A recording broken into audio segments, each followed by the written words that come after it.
and laid a very great heap of stones upon him, and all Israel fled every one to his tent. Now Absalom in his lifetime had taken and reared up for himself a pillar, which in the king and Hash 27's dale, for he said, I have no son to keep my name in remembrance, and he called the pillar after his own name, and it is called unto this day, Absalom and Hash 27's place. Then said Ahimaaz the son of Zadok, Let me now run, and bear the king tidings, how that the Lord hath avenged him of his enemies.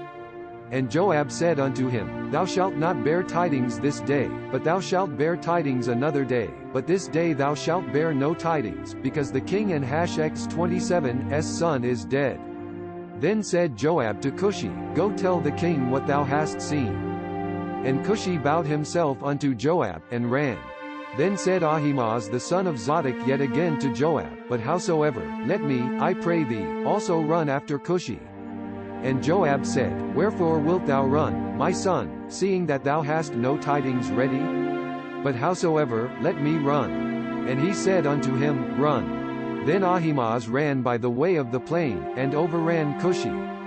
And David sat between the two gates, and the watchman went up to the roof over the gate unto the wall, and lifted up his eyes, and looked, and behold a man running alone. And the watchman cried, and told the king. And the king said, If he alone, tidings in his mouth. And he came apace, and drew near.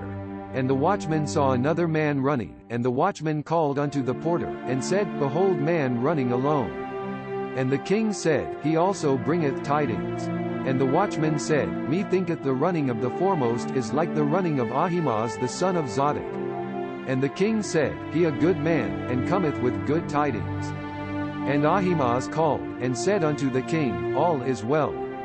And he fell down to the earth upon his face before the king, and said, Bless the Lord thy God, which hath delivered up the men that lifted up their hand against my lord the king.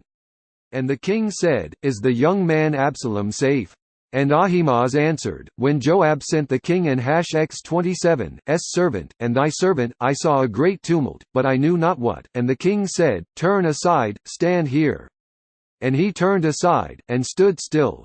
And, behold, Cushi came, and Cushi said, Tidings, my lord the king, for the Lord hath avenged thee this day of all them that rose up against thee.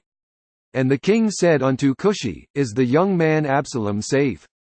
And Cushi answered, The enemies of my lord the king, and all that rise against thee to do hurt, be as young man. And the king was much moved, and went up to the chamber over the gate, and wept, and as he went, thus he said, O my son Absalom, my son Absalom, would God I had died for thee, O Absalom, my son, my son. This content was provided by angelotricarico.com. Subscribe to the channel for more stories.